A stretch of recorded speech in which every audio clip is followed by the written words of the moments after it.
आगे बहुत महिमा की बात कर रहे हैं। श्रद्धा दो प्रकार की होती है, एक जड़ श्रद्धा, एक विचार युक्त श्रद्धा। जड़ श्रद्धा में बहुत जल्दी भगवत प्राप्ति होती है। हमें कुछ पता नहीं संसार क्या है, कुछ पता नहीं स्वरूप क्या है, हमें कुछ नहीं जानना कि ज्ञान मार्ग क्या है, कर्मयोग मार्ग क्या है, या मुकम, मुझे कुछ नहीं जानना। नहीं तो क्या, बस मेरी प्रिया जो, इसे जड़ श्रद्धा कहते हैं। कुछ नहीं जानना हमको, हमारी श्यामा जो, राधा राधा राधा राधा बोले, इनको बहुत जल्दी भगवत प्राप्ति होती है। क्योंकि बहुत विचित्र बुद्धि का विलास है, विद्वता आ जाए तो बहुत खतरा है। ज्यादा जानकारी, ज्यादा विद्वता खतरा है, वो संसार में फंसा देंगे। जिसको यह है कि मुझे कोई ज्ञान नहीं, बस मेरी प्रिया जो, मेरी प्रिया जो, बहुत जल्दी भगवत प्राप्ति हो जाएगी। एक होती विचार युक्त, ज्ञान विज्ञान संपन्न विचारवान। ये जो जड़ श्रद्धा वाला है, यदि इसे कुसंग मिल जाए तो बड़ी जल्दी नष्ट भी हो जाएगा। ये ध्यान रखने का विषय। जड़ श्रद्धा से बहुत जल्दी भगवत प्राप्ति होती है। जड़ श्रद्धा में ये लो, तुम्हारे ठाकुर जी है, शिल्पिल्ले बाई को पत्थर का टुकड़ा दे दिया, उसी से भगवत साक्षात्कार हो गया। कितने ऐसे महापुरुष, वहां विचार थोड़ी है कि ये तो पत्थर का टुकड़ा दिया, कोई आकृति नहीं, कोई शालिग्राम नहीं, कोई नर्मदेश्वर नहीं, गुरुजी ने हमको तो फुसला दिया।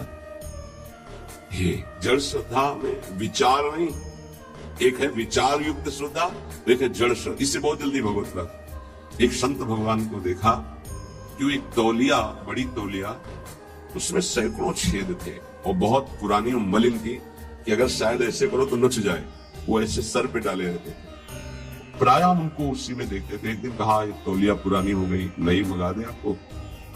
उनका नहीं, ये तौलिया जानते हो, हमारे गुरुदेव की है, गुरुदेव ने दिया।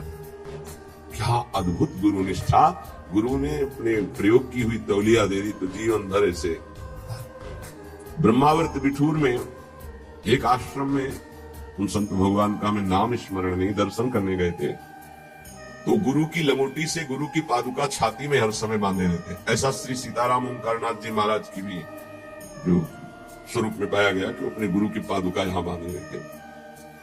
नवीन प्रश्न किया कि ऐसा, बस उन्होंने इतना ही कहा कि इससे हमारे हृदय में रहता है, मेरे गुरुदेव मेरे छाती से लगे। इसे जड़ श्रद्धा को विचार की जरूरत नहीं है। गुरु प्रसादी, गुरु वस्तु, इष्ट प्रसादी, इष्ट वस्तु, ये जीवन बन जाता है, ये जीवन हो जाता है। उसमें विचार की जरूरत नहीं। बिना ही विचार करी सुख जानी। हमारी आसक्ति इतनी हो जाए कि विचार करने की गुंजाइश न रह जाए इष्ट और गुरु में। लेकिन ऐसे साधकों के लिए गिरने की भी बहुत चांस जोरदार होते हैं। तुम देखो ना, तुम्हें कोई ठाकुर जी दिए है क्या? ये पत्थर है, तुम्हें फुसला दिया, अच्छा तो अब विचार रहित है, विचार जागृत नहीं हुआ तो भटक भी सकता है। पूज्य बाबा कह रहे हैं, उपास्य के विषय में यदि कोई तर्कना करने वाला मिले तो उससे भाग पड़ो। उपास्य देव गुरुदेव के संबंध में यदि कोई तर्कना उपस्थित करे तो ऐसे व्यक्ति से तत्काल दूरी बनाओ, नहीं तो वो आपकी श्रद्धा का अपहरण कर लेगा। यदि उपास्य देव के सेवा सुख की चर्चा, उनकी लीला की चर्चा तो ठीक है, उपास्य देव के विषय में कोई तर्क वाली बात नहीं सुननी है। उपासना में भारी विघ्न पड़ जाता है जब तार्किक पुरुषों का संग जड़ श्रद्धा वाले को हो जाता है। बहुत विचित्र खेल है, बहुत समझना है, बहुत विवेक की बात है। बिल्कुल संग छोड़ देने, वो जड़ श्रद्धा में फिर फर्क पड़ जाएगा। विचारवान तो अपने को संभाल लेगा, लेकिन जड़ श्रद्धा वाले में फर्क पड़ जाएगा। और अगर जड़ श्रद्धा पुष्ट हो गई तो भगवत प्राप्ति हो गई। उपासना में जो विघ्न है वो सबसे बड़ा तार्किक पुरुषों का संग है। पूज्य बाबा, गुरुदेव के बताए मंत्र, गुरुदेव के दिए उपास्य देव और गुरुदेव की दी हुई साधना में किसी का हस्तक्षेप बर्दाश्त न करें। इस बात को बहुत जोर से पकड़ लीजिए यदि मंगल चाहते हो तो।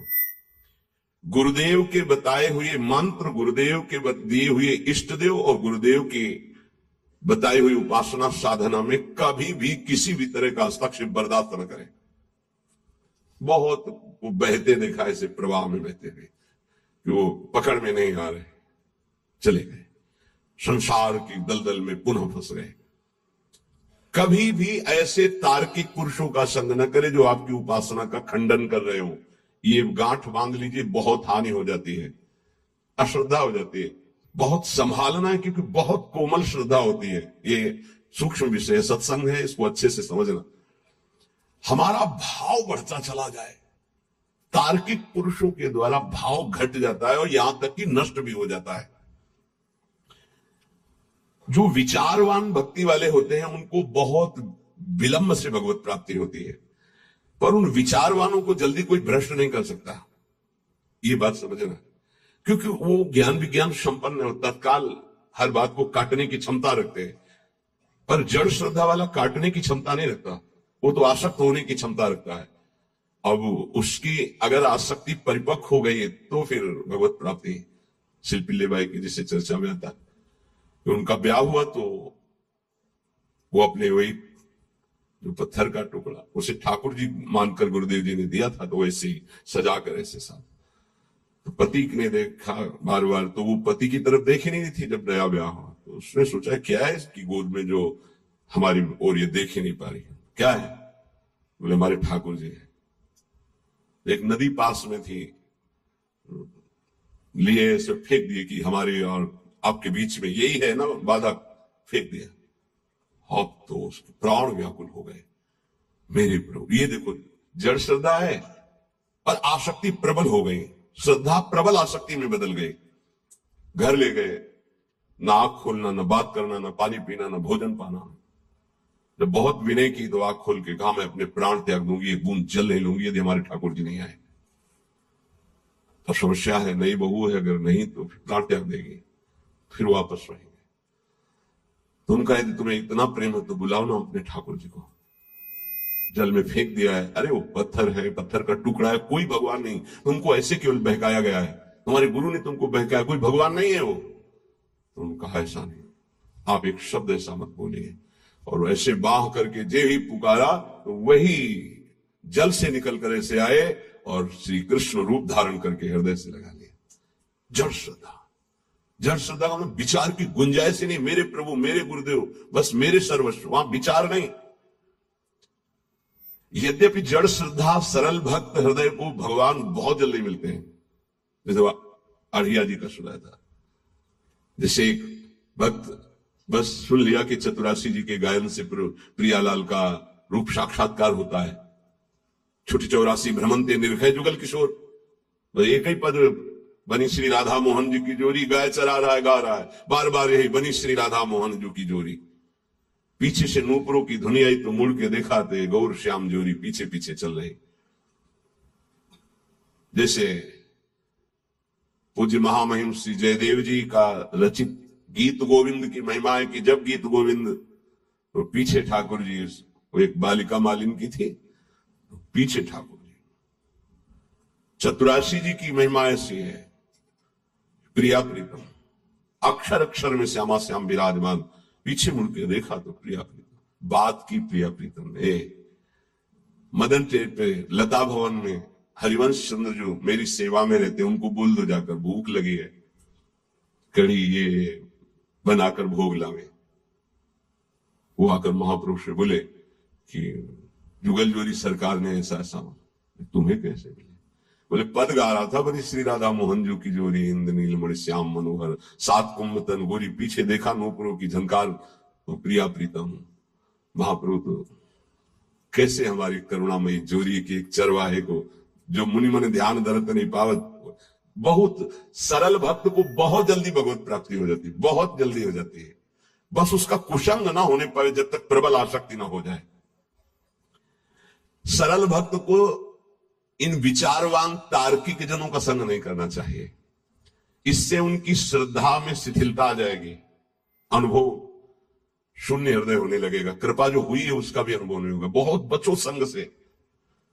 इसीलिए कहते हैं कि अपनी दिनचर्या करो, कमरे में घुस के बैठ जाओ, नाम जप करो, पढ़े रहो, मिलो मत किसी से। ये जो कह रहे हैं इसका मतलब समझो, बाहरी हवा लगेगी, आंतरिक निष्ठा में फर्क पड़ जाएगा।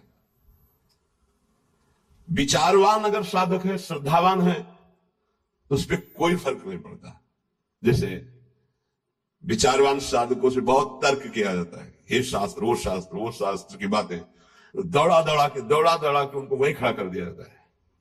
आखिरकार रस का स्वरूप क्या है वो अपने आप। पर ये सब बुद्धि की दौड़ भाग है। विश्राम मिलेगा सरल भाव से। संत सरल चित जगत हित जान स्वभाव सने। भागते भागते जब थक जाता है तब भगवान की शरण में आता है। आना तो पड़ेगा ही। हरि शरणम सनकादि बोलते हैं तो औरों की बात क्या। विरोधी संग पतन। उपासक सावधान, ये प्रेम का मार्ग है। विरोधी संग से बहुत बचना चाहिए। जैसा संग होता है वैसा रंग चढ़ने लगता है। भक्त को भगवान के स्वरूप का ज्ञान, भगवान का दर्शन, भगवान के साथ खेल खेलने का सौभाग्य, तीन बातें जो प्राप्त होती है ये ज्ञानी को नहीं प्राप्त होती है। भगवान के प्रेम स्वरूप, भगवान का दर्शन, संभाषण और भगवान के साथ खेलना, ये नहीं। ये बड़ी दुर्लभ बात भक्ति से प्राप्त होती है। इसलिए सर्वोपरि भक्ति। जो भगवत परायण भक्त है उसमें शरीर और संसार की आसक्ति नहीं रहती। देख लो, शरीर और संसार की आसक्ति नहीं रहती। इस भगवत परायणता के लिए हठ पूर्वक बहुत नाम जपा जाए तब ये जागृत होती भगवत परायणता। हठ पूर्वक शब्द आया है। हठ पूर्वक हमको नाम जप करना बहुत कठिन है। नाम जप करना, बातें बना लेना अलग बात है। नाम जप करना बहुत कठिन है। अगर नाम जप हठ पूर्वक करोगे तो संसार शरीर की आसक्ति नष्ट हो जाएगी, भगवत परायण हो जाओगे, भगवान के तत्व का ज्ञान हो जाएगा, भगवान से प्रेम हो जाएगा, भगवान का साक्षात्कार हो जाएगा, भगवान से वार्ता होगी, भगवान के साथ खेलोगे। जब भगवत परायणता जागृत होती है तो कुत्ता गधा चांडाल जहां दृष्टि जाती वहां श्री कृष्ण दिखाई देते हैं। विद्या विनय संपन्ने ब्राह्मणे गवि हस्तनीश्वरी चय सुपाके चा पंडिता समदर्शिना। ये तत्वबोध हो जाता है भक्त को, क्योंकि उसकी दृष्टि भगवत स्वरूप हो गई तो पूरी सृष्टि भगवत स्वरूप हो गई। किसकी? जो हठ पूर्वक नाम जप करता है। हठ पूर्वक मतलब स्वाद नहीं मिल रहा, कोई रुचि नहीं, पर गुरुदेव ने कहा इसलिए मुझे जप करना ही है। जब बिना किसी प्रयास के भगवत स्मरण चलने लगे, बिना कोई अटकल लगाए कि अरे सब में भगवान है और भगवान दिखने लगे, तो समझ लेना चाहिए कि अब हमारा कार्य पूरा हो गया है। शर्वत जैसे साधक देखेगा तो पहले स्त्री पुरुष दिखाई देगा, फिर भावना करेगा कि इसमें श्री भगवान है, लेकिन परिपक्व जब हो जाएगा तो ये ढांचे नहीं दिखाई देंगे, केवल भगवान दिखाई देंगे। साधक हठपूर्वक भजन करता है, लेकिन जब परिपक्व अवस्था आती है तो भजन करना, सोचो कितना आनंद होगा। भजन करना नहीं पड़ रहा, स्वाभाविक भजन हो रहा है, स्वाभाविक स्मरण हो रहा है। देखो, जल जड़ है, जल तत्व जड़ है, पर इस जल में जब रगड़ पैदा की जाती है तो बिजली पैदा हो जाती है। इसी प्रकार जो भक्त इस जड़ जिह्वा में नाम की रगड़ पैदा करते हैं तो इसे आध्यात्मिक अग्नि पैदा हो जाती है। यही सब पापों को भस्म करके, संचित कर्म को भस्म करके ये भगवत प्राप्ति कराती है। ये समस्त विकारों पर विजय प्राप्त कराते हैं। जड़ जिह्वा पे जैसे बिजली घर्षण के द्वारा पैदा होती है, जल में जल का परस्पर घर्षण होता है, उससे बिजली पैदा हो जाती है। ऐसे जिह्वा और नाम का घर्षण होता है तो एक आध्यात्मिक शक्ति पैदा होती है जो समस्त कामनाओं पर विजय प्राप्त कराती है, जो माया को पराजित करके भगवत साक्षात्कार कराती है। पकड़ो भाई, बात को पकड़ो। हमारा मन जो चाहता है वो करवा लेता, हमें सामर्थ्य नहीं, वो सामर्थ्य नहीं। देखो ना बिजली कहां पैदा हुई हो, कहां तक प्रकाश कर रही है। ये बिजली पैदा होने का स्थान थोड़ी है, बिजली तो कहीं और पैदा हुई, लेकिन एक संबंध के कारण वो यहां भी प्रकाशित हो रही है। क्रम से संबंध है तो यहां प्रकाशित हो रही है। ऐसे ही रोम रोम रग रग में अध्यात्म शक्ति का प्रकाश, तो जगत में जो भी उसके सानिध्य में आएगा वो अध्यात्म शक्ति संपन्न हो जाएगा। ये बिजली पैदा करो, बिजली तुम्हारे अंदर वो सामर्थ्य है कि तुम ये आध्यात्मिक शक्ति प्रकाशित कर सकते हो। क्या करो? बोले इस जड़ जिह्वा में नाम को रगड़ो, इसी से बिजली पैदा हो जाएगी। बहुत संघर्ष करता है तब भाव का प्रादुर्भाव हो जाता है। भक्त की दृष्टि में कोई भी दुख ऐसा नहीं जो सह करके अपने आराध्य देव को न प्राप्त करे। आराध्य देव की प्राप्ति के लिए संघर्ष सहना अत्यंत आवश्यक है, कष्ट सहना। जो अंदर जलन हो रही, जो विकारों की जलन हो रही, सहो भाई, इनकी पूर्ति से कुछ नहीं होगा। इनको से एक बार लड़ जाओ, एक बार निकल जाओ तो जन्म जन्म की लड़ाई जीत जाओगे। जिसकी शुद्ध भक्ति होती है उसको अपने प्यारे के नाम जब के सिवा कुछ अच्छा ही नहीं लगता है। बस उसकी लीला कोई सुना दे, उसके गुणों की चर्चा करा दे, उसकी रूप माधुरी का चिंतन करे। तो मेरे प्रभु का स्वभाव है कि जो प्रभु को जपते हैं, प्रभु उनको जो जपते हैं। ये बात समझ लो। आप प्रभु की लीला कथा सुन रहे हैं, प्रभु आपकी को देखकर इस भाव से, गीता जी में श्री भगवान अर्जुन जी को उपदेश करते, ये यथा माम प्रपद्यन्ते तास्तथैव भजाम्यहम् मम वर्तमान वर्तन्ते मनुष्याः पार्थ सर्वशः। जब हमारा हृदय पवित्र होता है तभी हम भगवान को भाव से बच पाते हैं, अभी भाव नहीं। अभी तो भाव की केवल बातें सुना के बातें करते हैं, भाव नहीं जागृत हुआ। भाव जागृत होने पर इन तीन पर आपका महत्व नहीं रह जाएगा। स्वजन संबंधियों पर, अर्थ के द्वारा प्राप्त होने वाले भोगों पर और इष्ट देव से बिलक साधनाओं पर, इन पर आपका राग नहीं रह जाएगा। ये पहचान है भाव की। आराध्य देव पर ही केवल, जैसे गोस्वामी जी कहते, बने तो रघुबर ते बने, बिगड़े तो भरपूर, तुलसी और ते बने ता बनी बे धूल। जब तक नाशवान पदार्थों में महत्व रहेगा, ये जो श्लोक है कि जिस प्रकार से भक्त मेरी शरण में आता है, मेरा भजन करता, मैं वैसे उसका भजन करता हूं। नाशवान पदार्थों का महत्व देने से हमारा मन अपवित्र हो जाता है। नाशवान पदार्थों के भोगने से हमारी इंद्रियां और तन अपवित्र हो जाता है, हमारे कर्म अपवित्र हो जाते हैं। तो जन्म निश्चित हो गया अगला।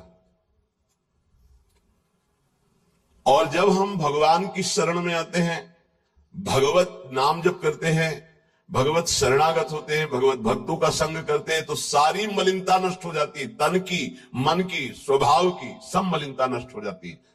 इस बात को समझिए। शरीर, इंद्रिया, मन, बुद्धि, पद, योग्यता, अधिकार, धन, जमीन, जितनी भी ये सब हैं, इनमें रुचि, आसक्ति, ये तुम्हारे मन को अपवित्र कर देगी, तन को अपवित्र कर देगी, स्वभाव को अपवित्र कर देगी।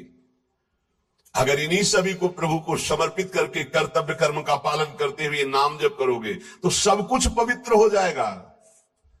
जैसे जड़ मिठाई कभी ऐसे लगाने वाली नहीं होती, लेकिन जब प्रभु को अर्पित करते तो प्रसाद हो जाती है। मांग करके किनका मिलता है तो बड़ा आनंद का अनुभव होता है, मेरे प्रभु का प्रसाद है। ऐसे ही शरीर, इंद्रिया, मन, बुद्धि, पद, योग्यता, अधिकार, धन, जमीन, जो कुछ भी है उसे प्रभु को अर्पित करके अपने कर्तव्य का पालन करते हुए जो नाम जप करता है, उसका तन पवित्र, उसका मन पवित्र, उसका स्वभाव पवित्र, उसकी सब वस्तुएं पवित्र हो जाती है। अब तो वैसी निष्ठा नहीं दिखाई दे रही है, होगी किसी के अंदर। पहले महापुरुषों में देखा, जैसे श्री चतुर्भुजदास जी महाराज जो सेवक जी के मित्र थे, अगर जिस गांव में गए वहां अगर वैष्णव नहीं है, कंठी तिलकधारी, तो उस गांव के कुएं का पानी भी नहीं पिएंगे, ऐसी निष्ठा रखते थे। यहां एक भी वैष्णव नगर में नहीं, तो नगर क्या है, ये भूतों का डेरा है। फिर जहां भगवान का भक्त नहीं, भगवान का भजन नहीं, नाम कीर्तन नहीं, उस नगर का पानी नहीं पीते थे। ये उनके चरित्र में आया है।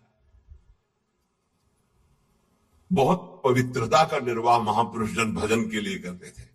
गले में कंठी नहीं, मस्तक पे तिलक नहीं, तो हाथ से पानी पीने की रुचि नहीं है। ऐसी निष्ठा, निष्ठा में ही तो सब।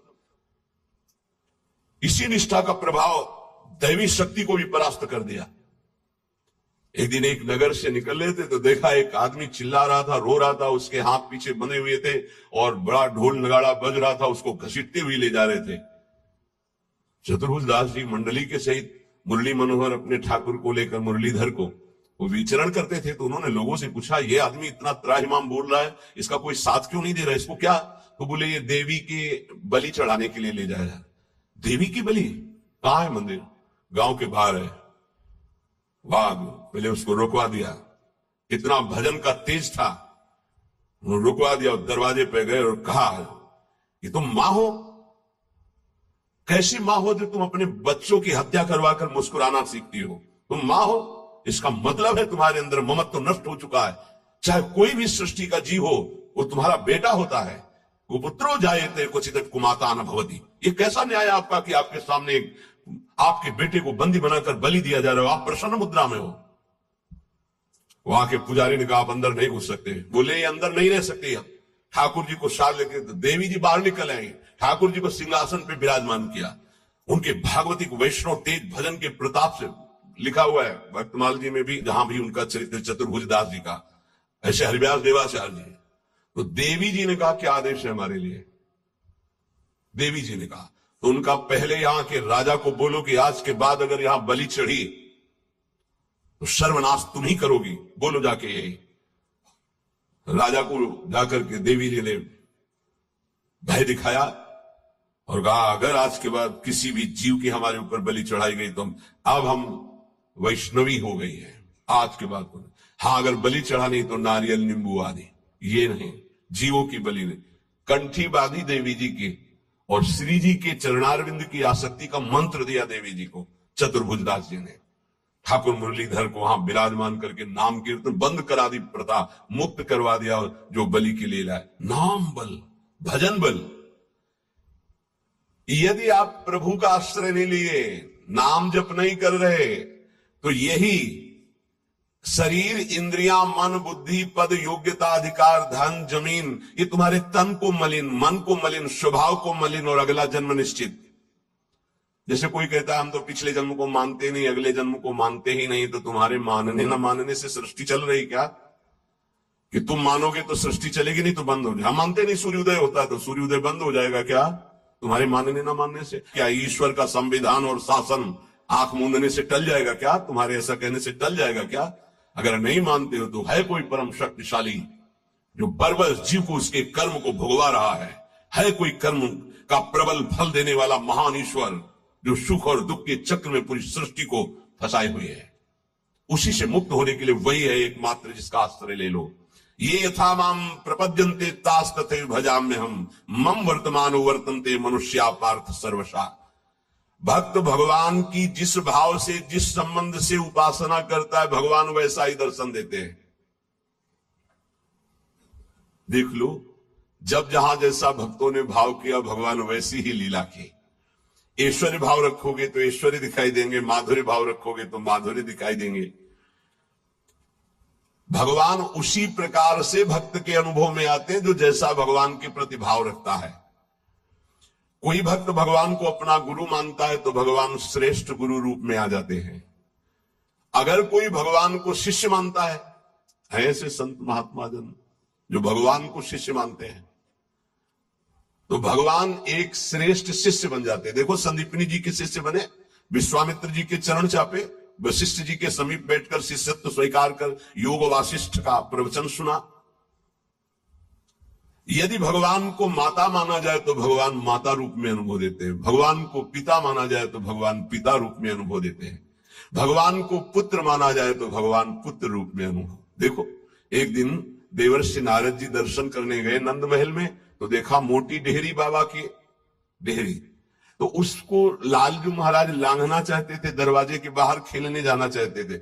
अभी खड़े होना ठीक से आया नहीं था, घुटनों के बल चल रहे थे। तो ऐसे चलते हुए घुटनों के बल ऊपर ऐसे देहली के हुए, चरण ऊपर उठ गए, हाथ ऐसे हो गए, अब देहली के बीच में टंगे हुए और रो रहे हैं। नारद जी ने देखा, साष्टांग दंडवत किया, बोले प्रभु देहली पार कर दे क्या? तो बोले जानते नहीं हो क्या हमारे लिए देहली? उन्हें बोले जानते हैं प्रभु, वामन अवतार में एक चरण बढ़ाया था तो ब्रह्मलोक तक गया था। तो बोले तुम जानते हो ना, ये तुम्हारे लिए लीला नहीं है। मुझे पुत्र भाव से उन लोगों ने भजा है तो उनकी सुख के लिए मैं लीला करूं। चलो बीड़ा लो और दूर खड़े होकर के दर्शन करो। रोने, मैया मैया मैया भागती हुई आई, अरे मेरे लाला, उठाया गोद में और दासियों को डांट रही, तुम लोग ध्यान नहीं देते, देखो लाला मेरा कष्ट। मैया की गोद है। अगर कोई मुझे पुत्र मानता, देखो जगत को एक क्षण में रचने वाले पिता, उनको पुत्र माना तो घुटनों के बल भक्त के आंगन में चल रहे हैं। जगत का भरण पोषण करने वाले प्रभु का भरण पोषण यशोदा मैया के वक्षा स्थल के दुग्ध से होता है। कैसा भाव का खेल है। ये बड़ा सुंदर स्वरूप है। जब यशोदा मैया छड़ी लेकर, बहुत उपद्रवी हो गया है, लालू महाराज ने देखा आज तो पिटेंगे, मैया आवेश में है, ऐसे दोनों हाथ से ऐसे, तो पूरा काजल गाल में, कितनी सुंदर शोभा, विशाल नेत्र है ना, एक बूंद आंसू नहीं, और रोते जा रहे, मैया की तरफ भयचकित देख रहे हैं, दया आ जाए छड़ी ना। कौन है, भ्रकुट चिड़ी कर दे तो भय को भी भयभीत कर देने वाले प्रभु। ये देखो भाव देश का स्वरूप देखो। अरे छठी के दिन इतनी विशाल पूतना को भी, तो इनके लिए कोई भय है क्या? लेकिन भाव का देखो खेल, मैया ने पुत्र माना तो प्रभु वैसे लीला दर्शा रहे हैं। अरे और तो और बात जाने दो, यदि भगवान को नौकर मान लो तो वो नौकर भी बन जाते हैं। वो कह रहे हैं कि नौकर बनू हजाम। कैसे अद्भुत! त्रिलोचन जी के यहाँ, एकनाथ जी के यहाँ श्रीखंडिया के रूप में, माधवदास बाबा के यहाँ स्वयं जगन्नाथ जी सेवक ही बने हुए तो लगे ही।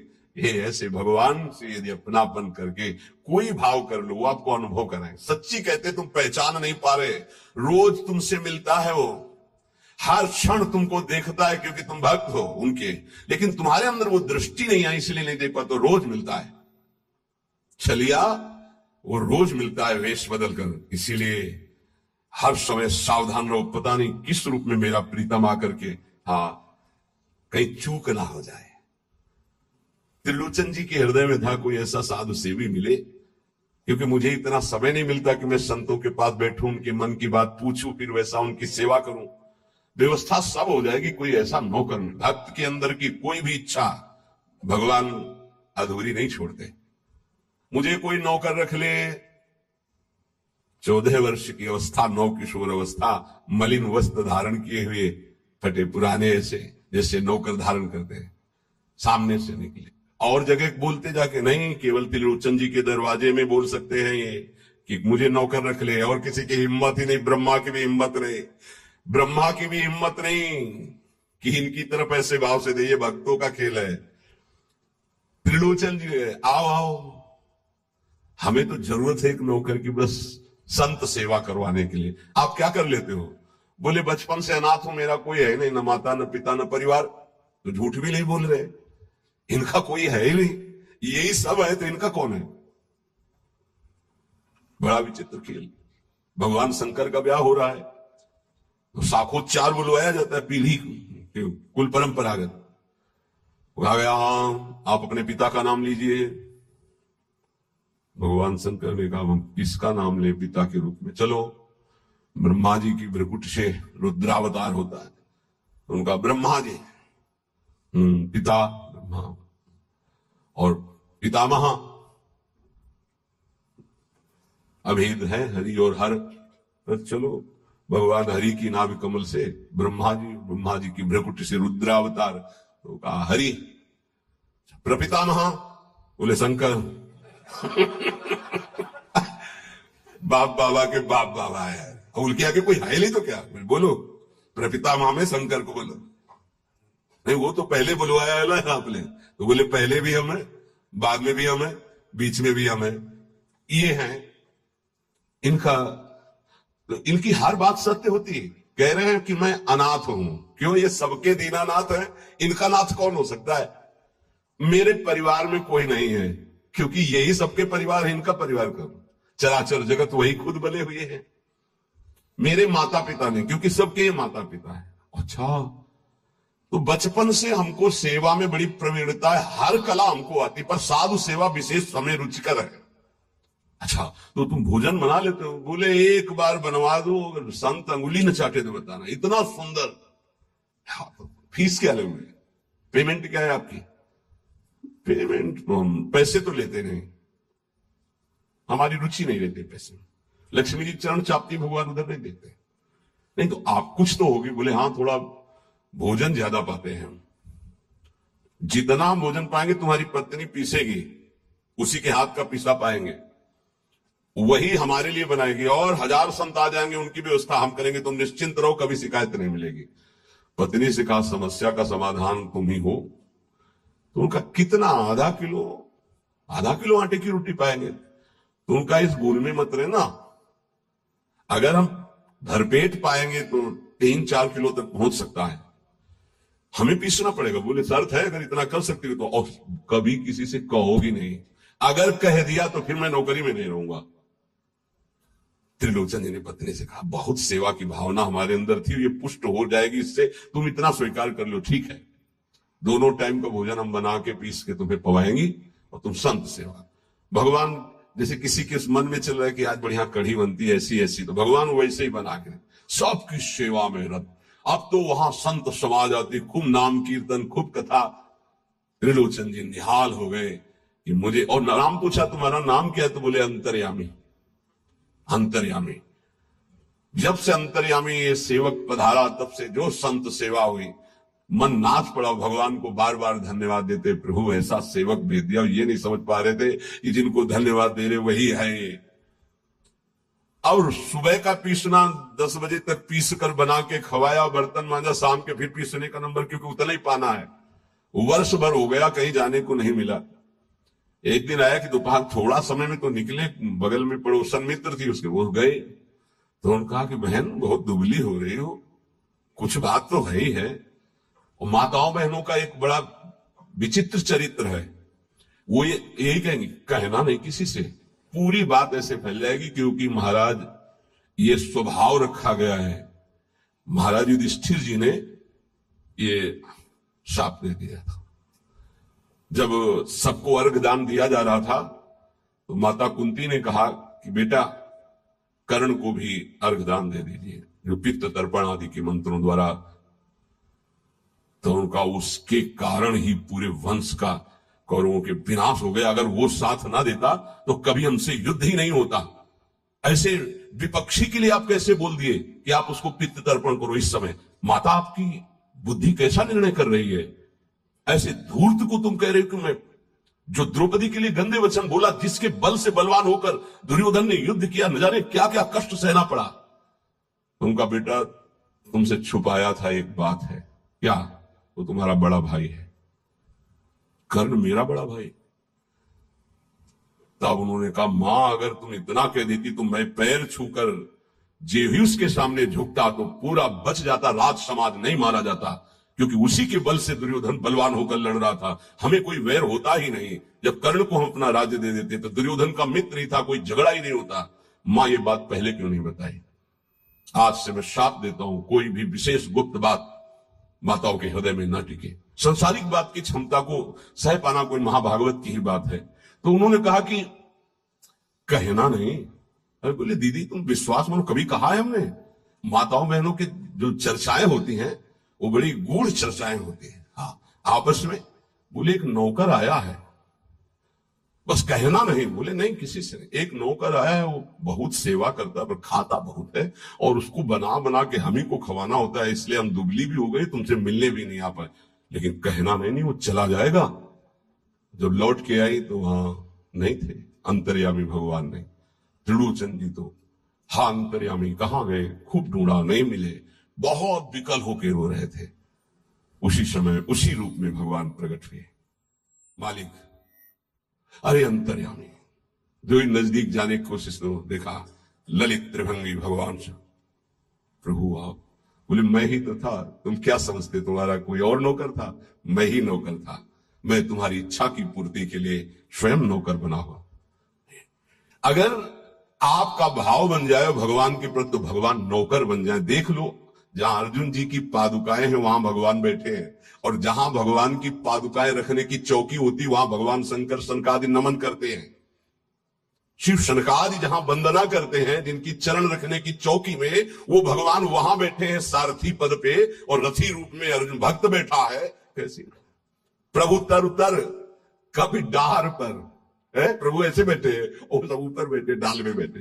प्रभु तरुतर कपि डाल पर। देखिए आप, बड़ा विचित्र भगवान का कृपा प्रसाद है।